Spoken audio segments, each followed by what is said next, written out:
Tonight, I want to talk about video games, all right? Video games were a huge part of my life growing up. My console was N64.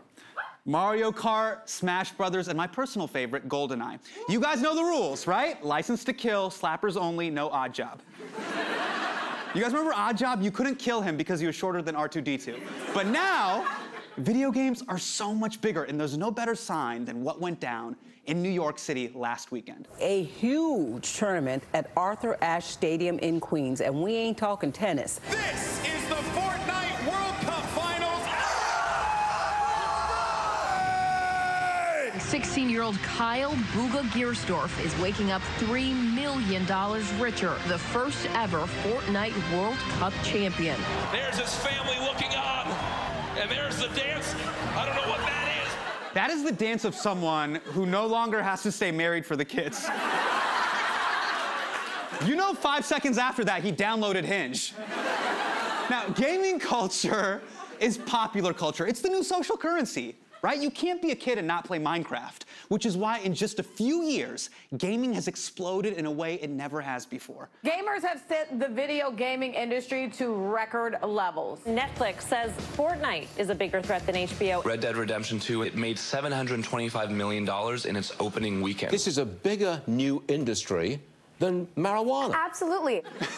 He's like, marijuana. It's a medicine that comes in a biscuit. Brilliant. Now, the gaming industry has grown faster than anyone could have ever imagined. It is now a $139 billion a year business. In terms of revenue, that's bigger than worldwide box office, music streaming and album sales, the NFL, the NBA, MLB, and the NHL combined. Yeah, every sports league right now is terrified, except for the NHL. They're like, yay, we made the chart. Think about this. This is insane. Add up Kanye, Tom Brady, LeBron James, and Mike Trout, and they are still no match for a Swedish dude named Felix who loves the N-word. Now, one of the biggest reasons video games have blown up is live streaming, which is exactly what it sounds like. Gamers stream themselves playing games in real time, even during natural disasters. Bro, it's an earthquake. 100% it's an earthquake. Holy shit, that's actually strong. Motherfucker wiggling. Whoa! Oh, this motherfucker moving. Oh, shit! Muffin! Okay, Muffin is his dog, but I like to think that it's his safe word. He's like, Muffin, brioche, why isn't it working? Millions of people watch gamers live stream on Twitch, the world's biggest streaming platform, and it gets 15 million visitors a day, which has transformed games like Fortnite, PUBG, and League of Legends into enormous sporting events. Activision's Overwatch League has kicked off its new season. Take-Two's NBA 2K League launched its second annual draft. A $74,000 prize. Their game of choice? Counter-Strike. Call of Duty World League Tournament. The final of this tournament drew more viewers last year than Game 6 of the 2015 NBA Finals. This is where things are going. I swear, next year, you're gonna see Jay-Z and Beyonce sitting courtside watching a pasty 16-year-old kid play Fortnite. They're like, Jay, who are you here to see? And he's just like, my man, Butt Soup 98. It's The Rock. Video games have become a cultural force unlike anything since the creation of television. 2.5 billion people play video games. Business is booming. Gamers are treated like athletes. And yet, the gaming industry is filled with stories like these. Video game maker Electronic Arts says it is laying off 350 employees. The studio behind BioShock closing its doors and laying off most of its employees. Zynga announced it will be cutting 5% of its workforce. Activision Blizzard slashing about 800 jobs. That's 8% of the video game makers' workforce. Jeez, game companies treat their workers like pedestrians in Grand Theft Auto. They're like, there's just gonna be some collateral damage. Many of the most profitable American game companies routinely lay off huge chunks of their staff, and it's part of a larger pattern of labor exploitation in the gaming industry. Because it turns out, the games that we play to relax are built on ruthless worker burnout. That's what I want to focus on tonight. Video games and labor. In the past 2 years alone, we found over 20 companies that have laid off thousands of workers, sometimes with no warning and no severance. Like in the case of Telltale Games, best known for The Walking Dead, which is based on a TV series that just won't die. I don't know if you watch, I mean, we're on season 9, you guys. Just shoot it in the head and end it. They're zombies, not The Simpsons. Now, you may not have heard very much about this, and that's not an accident. When we were researching this story, very few people were willing to talk to us on camera. A lot of game workers sign NDAs, and they're afraid of getting blacklisted, but one worker agreed to talk to me. Emily Grace Buck, a game developer who used to work at Telltale. She was there the morning they fired everyone. Tell me about the horrific day at Telltale.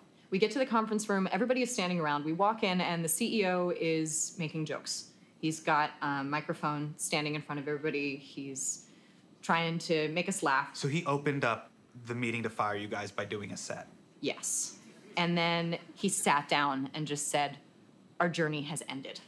We were getting no severance. Our health insurance was only lasting until the end of the week. They told us that we only had 30 minutes to leave the building. We were expected to leave very quickly. To me, Telltale sounds like a really bad boyfriend who was like, I'm telling you, like, this is great. We're gonna go the distance. And then 2 weeks later was like, this is the end of our journey.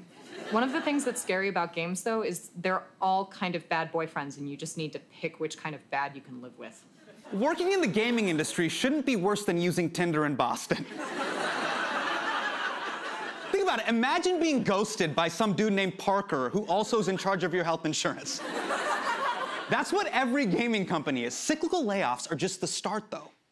One of the worst issues in gaming is the hours. I worked about 7 days a week, between 14 and 16-hour days. And when would you go home? I would go home when I was ready to collapse. Other people refused to do overtime, and all of a sudden, their reviews were negative, and they were fired. I lived away from home for almost 3 months, helping get the game done. I didn't see my friends, my family for a while, although I was allowed some conjugal visits. Cool. I'm sure your wife loves being referred to as a prison luxury. She's like, hey, babe, can you come to the office? The warden says we can smash. Now, leading up to the release of a game, companies often work their employees for months nonstop with no overtime pay just to hit deadlines. Almost every major gaming company does this. EA, Rockstar, Epic, Activision, BioWare. There's actually a term for it. It's called crunch, and it's practically mandatory if you want to work at a major studio. 95% of game developers say that they've crunched or worked overtime, and over 80% of them say that they weren't paid for the extra hours. And it's not like your typical video game workers getting stock options. At best, they're getting carpal tunnel and their nephew's respect, which doesn't pay shit. Crunch wrecks people mentally and physically. Workers say months of crunch have caused PTSD, memory loss, and ulcers that make them cough up blood. Yeah, it sounds like video games are being made in a Civil War hospital. By the way, it gets worse, and that's because of one game in particular. And there's the dance. I don't know what that is. It's Fortnite. The second biggest reason Drake is friends with 14-year-olds. Now, Fortnite, why are you texting them? In what scenario do you text them? This isn't a big brother, big sister thing. It's just fucking weird. If you don't know the joke, he texts Millie Bobby Brown about boys. It's fucking bizarre. Now, Fortnite was created by Epic Games in 2017. It now has 250 million players worldwide and has made over $3.9 billion, making Epic's founder, Tim Sweeney, a multi-billionaire, which is frustrating when you find out how terribly he spends his money. A really big house. I don't know why I have a big house. I don't really need it. I don't use much of the space, but I figured, I have the money, why not? Where's the piano room? Those are garnets. I'll go out hiking once in a while. When I find a cool rock, I'll just grab a few.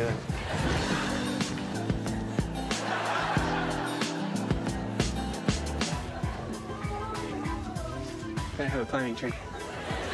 Why does this feel like a combination of MTV Cribs and Making a Murderer? He has to be the only tree hugger who makes trees feel uncomfortable. Now look, games like Fortnite, Apex Legends, and League of Legends are making crunch even worse because they have built their businesses on something called the microtransaction model. Now look at Fortnite. They let everybody download the game for free, but then they charge you for additional features like dance moves for your characters, skins, and tools like axes and hang gliders. Fortnite is using the same business model as drug dealers. They give you the shit for free, they get you hooked, and then before you know it, you're sucking someone's dick for a candy ass. We've all been there, don't judge.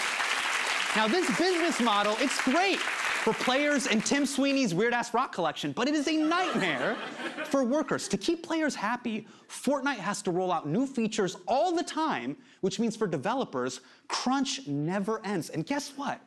Epic workers say that their managers expect them to crunch without complaining, otherwise they might get fired. On top of all of this, players expect graphics to get better and better every year. Just look at GTA. It went from a Chuck E. Cheese arcade game to a deepfake of murder. Here's the thing people don't realize. Graphics and animations take a lot of work. I mean, making high-quality visuals can be really time-intensive. And I know this because sometimes our graphics team has to work really long hours. I mean, look at this, you guys. Look at this design. This doesn't just happen overnight, okay? And I'll be honest, I haven't been great about giving our team enough time, but you know what? At the end of the day, I can go to sleep at night knowing that I've made a lot of progress. But the thing is, crunch and layoffs aren't two separate issues. Games have hard release dates. They can't just fall behind schedules. So companies staff up, crunch their employees, then they lay people off when the game comes out. They're given so much work and then none at all. They basically treat people the way all of us treated Freddie Prinze Jr. It was just everything and then nothing. I'm looking for him too. What? Where is he? Freddie, come back. And they can do that because there is an endless supply of people willing to work in gaming. That passion is something that prestigious colleges are happy to take advantage of. Hi, Mark. Heard about what happened with your job. Maybe now you should do something you enjoy. Like what? Something with video games? Yeah. Hey guys, finished testing that game yet? We just finished level 3 and need to tighten up the graphics a little bit. Great. I can't believe we got jobs doing this. I know. And my mom said I would never get anywhere with these games. That is the whitest video of all time. You have a blonde dude in a pink polo playing video games, yelling at his mom for not believing in him. By the way, that last ad couldn't be further from reality. First of all, I'm pretty sure tightening up graphics isn't a thing. But the most unrealistic part of this ad was the fact that these two Chads had a female supervisor and they treated her with respect. Look, gender discrimination is another huge labor issue in gaming, which is probably the least surprising thing you've learned tonight. It's like finding out Mike Pence pulls his underwear down to his ankles when he pees. New information, yes. Surprising, no. Even though women now make up half of all gamers, the industry is almost 75% male, which is obvious when you look at any female character. I mean, take a closer look. As you can see, all of these women have one thing in common. Look closely. It's their attitude. So much attitude. It's just bursting through the screens.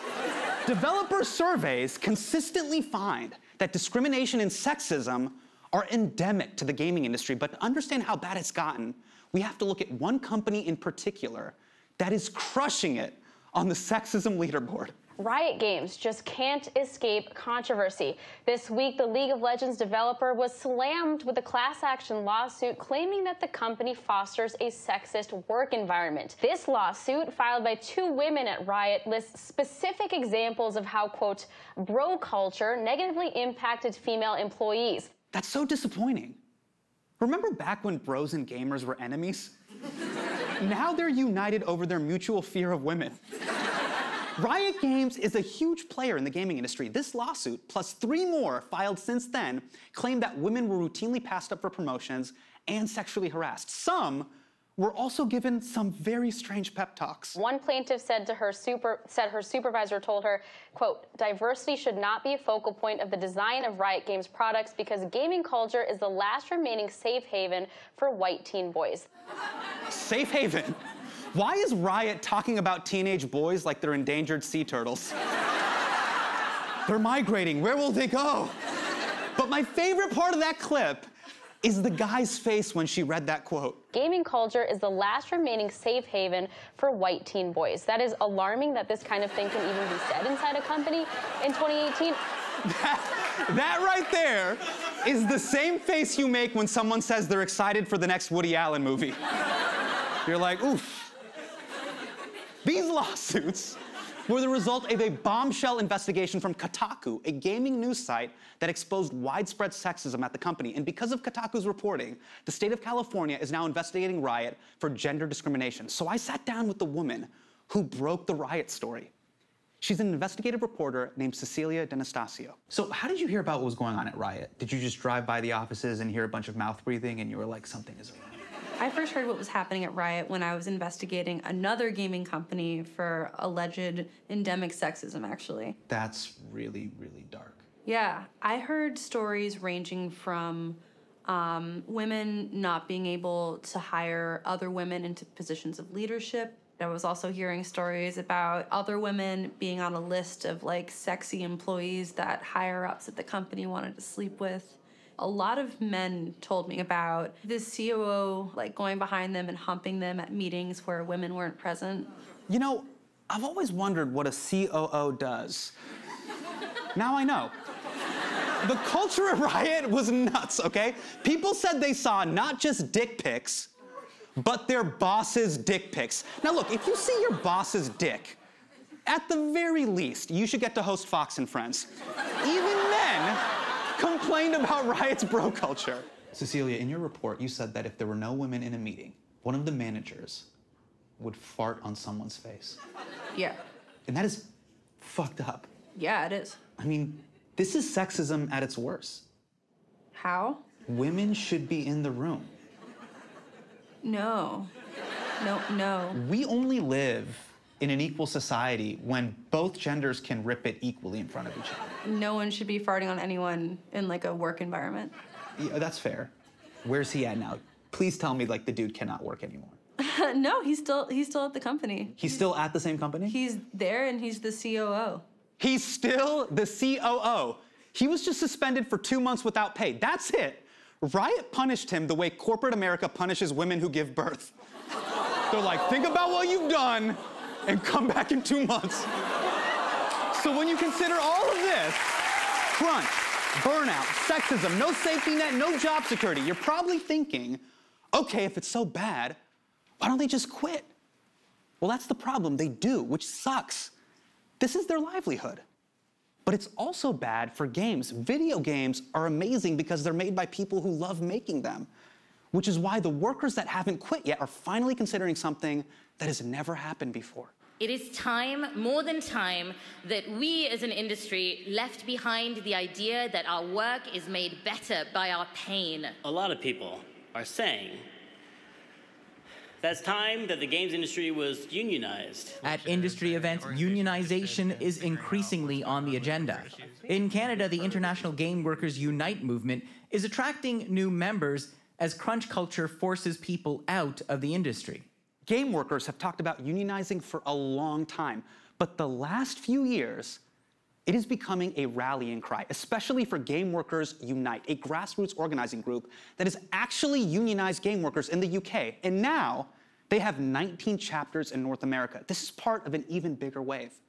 America is going through a historic swell in collective labor action. In 2017, 25,000 Americans went on strike. In 2018, it was almost 500,000. And this year, it could be even bigger. And the gaming industry is riding that wave. After Cecilia reported on the sexism at Riot, employees at the company were furious and finally did something about it. They staged a walkout. Why was there a walkout at Riot? What was the fart that broke the camel's back? It wasn't a fart. Lawsuits were filed against Riot after Kotaku's report. And a couple of them were forced into arbitration with Riot. What does forced arbitration mean? It's like, you can't take me to court, you have to negotiate with me. So hundreds of Riot employees walked out in what was the first walkout in game development history. And I think organizing around that would be a really good idea for game workers. Do you realize how impressive that is? An army of gamers walking. This is why unionization is so critical For game workers, just look at the issues they're facing. Insane hours, no severance, unfair contracts, sexist work environments. These are all issues that unions were built to solve. They also make sure you don't get humped from behind. Now, look, I get there are people that might be seeing all of this thinking, oh, boo-hoo, you want me to care about video game workers? Look, I work all the time, man. I don't get overtime. I've been fired, and my boss farts in my face all the time. So what? Well, congratulations. You're probably getting screwed too. We all have to rethink what a union job looks like. It's no longer just coal miners and steel workers lifting up heavy shit. Yes, those workers need protection, but so do people who work at desks. Right? This is the future. If you work in front of a computer, what's happening in video games right now affects you. Other industries are figuring this out. While overall union membership is down, white-collar professionals have been unionizing in record numbers. Journalists, digital media, grad students, presidential campaigns, and nonprofits. But so far, nothing in tech. That's why this push to organize game workers is coming at such a critical time. Do you think if one of these video game companies unionizes, there will be a ripple effect across the entire industry? I absolutely think so, because the same thing happened in my industry, media. Gawker unionized, and then maybe a dozen other digital media publications unionized in its wake. And I don't see any reason why that wouldn't happen in the games industry, where workers are fueled by passion and are often exploited because of that. Gaming companies don't want this to happen. And a lot of people outside the industry either A, don't care, or B, have no idea what workers are going through. We actually refer to people in the game industry as veterans once they've reached 5 years working, because the average career in video games is only 5 years long. And it's lower than that if you're a woman or a person of color. Do gamers realize there are all these problems within the industry? Some of them do and some of them don't. But I think that if gamers start caring about working conditions in the industry, companies are going to change. She's right. The only way the industry will change is if players know how their games really get made. So to get the word out, I had to go where the gamers are. Hey, it's Hassan. I just want to talk about labor abuses in the video game industry, so I thought I'd come right in the game and talk to you guys. Let's do this, douchebags. Yeah, sure. Okay, I'll just follow you. But real quick, I just wanted to chat with you about labor rights in video games. What? Oh, shit, you're dead. God damn it. Damn it, I'm dead. This is brutal over here. Not as brutal as the lack of job security designers have. Dude, you're ruining the game. Hi, friend. Do you have a moment to just chat about labor rights in video games? Move! Fuck. How come I only last 10 seconds? Because you suck. Well, that's why I hired you to coach me. Okay, so stop lecturing them and get a weapon. Hey, just real quick, do you guys realize that programmers don't even receive residuals on the video games they make? Pick up your controller and shoot! I'm holding it. You don't have to talk to me like that. And here's the crazy part. If the workers complain, they'll just get replaced. Yeah, they will straight up fire them and oh shit, lava. These companies don't want their programmers to... I was just gonna say unionize. No one wants to hear this. You don't know that. Come on, revive me, man. You know, Piss Papa 69, I would do that. But are you gonna be a good listener? Are you fucking serious? See, that's what happens. Hey, labor rights guy, over here. Awesome. Yeah, just go in there. This is great. Finally, someone wants to just talk in private about worker protection. Hey. Suck it. I think it's time to No, stop. 10 more minutes. No, let's Please. Oh my God. Hey guys, can we just have a quick conversation about the benefits of unionizing? Come on. It's the only way to guarantee fair wages. Come on. Fucking hell. Shit. Fuck it. Shoot me in the head if you think they deserve basic benefits. Thank you. I don't want to brag, but I think I changed some minds. I'll see you guys next week.